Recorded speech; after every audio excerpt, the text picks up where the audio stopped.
आपने various clinical condition के बारे में हमें बताया जिसमें बहुत सारी बीमारियां आ गई।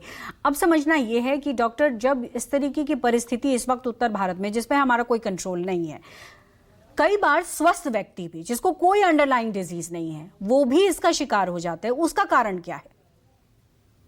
बिल्कुल ऐसा है कि जरूरी नहीं है कि हमें कोई अंडरलाइन डिजीज हो और हम तभी ज्यादा ग्रस्त होंगे।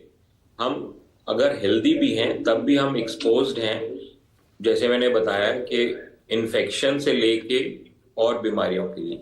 अब ये जरूर है कि जिनको पहले से ब्लड प्रेशर है या हार्ट की बीमारी है तो उनको हार्ट अटैक या स्ट्रोक और ये दिक्कत ज्यादा होना है। बट अगर आप देखेंगे तापमान गिरने की वजह से वायरल इन्फेक्शंस, फ्लू, निमोनिया ये काफी ज्यादा प्रेवलेंट हो जाता है, जो कि स्वस्थ लोगों में भी हो सकता है। तो इसलिए बहुत जरूरी है कि हम अपने आप को प्रॉपरली कवर्ड रखें।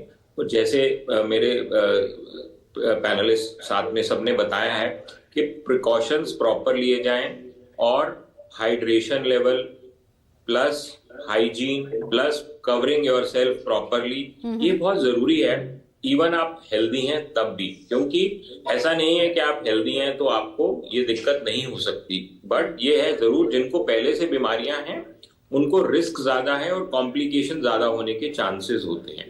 साथ में जैसे मैंने पहले बताया कि प्रदूषण भी है, तो वो थोड़ा कॉम्प्लिकेट करता है चीजों को, क्योंकि हम जिसको अगर हल्की फुल्की एलर्जी भी है तो वो प्रॉब्लम बढ़ जाती है। तो इसलिए हमें बहुत ध्यान रखने की जरूरत है इस समय, स्पेशली अभी 1-2 महीने का समय जब ठंड ज्यादा है और ये वायरल इन्फेक्शंस काफी ज्यादा होते हैं, तो स्वस्थ लोगों को भी प्रॉब्लम होती है। अच्छा डॉक्टर, एक छोटा सवाल और मैं यहाँ पर करना चाहूंगी आपसे।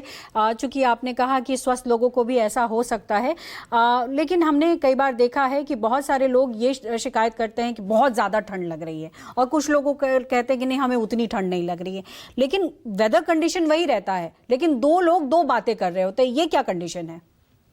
नहीं, वो तो आपका देखें जेनेटिक मेकअप और बॉडी मेकअप है जो कि हर एक का डिफरेंट है। हम डिफरेंट ह्यूमन बीइंग्स हैं, तो आपको जैसे पेन है, चाहे सर्दी गर्मी है, सबका अलग परसेप्शन रहता है। आप देखते हैं कई लोगों को बहुत डर लगता है, आप सुई खाली उसको दिखाते हैं तो वो डर जाते हैं। तो वो एक हमारा सिस्टम ऑफ बॉडी है जो डेवलप हुआ है ओवर द इयर्स, तो वो एक अलग चीज है। बाकी हाँ, हमें जरूर देखना चाहिए कि अगर वो अदरवाइज स्वस्थ हैं, उनको कोई ऐसी बीमारी नहीं है कि कई बार थायराइड की कंडीशन है या कुछ कंडीशन है उनमें गर्मी सर्दी की दिक्कत हो सकती है, बट अदरवाइज ये एक इंडिविजुअल वेरिएशन है जो लोगों में होता है। जैसे मैंने बताया कि कई लोग को पेन हो गया या गर्मी है ज्यादा लग रही है, किसी को सर्दी ज्यादा लग रही है, तो ये एक इनबिल्ट उनका सिस्टम है। बट फिर भी ये है कि प्रिकॉशन जरूर लेना चाहिए, specially with changing weather. Okay doctor Chatterjee, एक बार फिर आपका रुख कर रही हूँ, और चूंकि यहाँ पर यह भी बहुत ज़रूरी है समझना कि जब इस तरीके का कंडीशन है, आप लोगों ने ये भी बताया कि किस तरीके से प्रिकॉशन लेना चाहिए, लेकिन कुछ बीमारियाँ हैं, जैसे अगर हम लंग्स की बात करें, जैसे हम हार्ट की बात करें, जब ब्लड फ्लो जो स्लो हो जाता है, कई बार लोग नहीं समझ पाते हैं या लोगों को शायद इतनी अवेयरनेस नहीं है कि क्या करना चाहिए। तो ऐसे पेशेंट्स को क्या कुछ करना चाहिए, क्या कदम उठाना चाहिए जब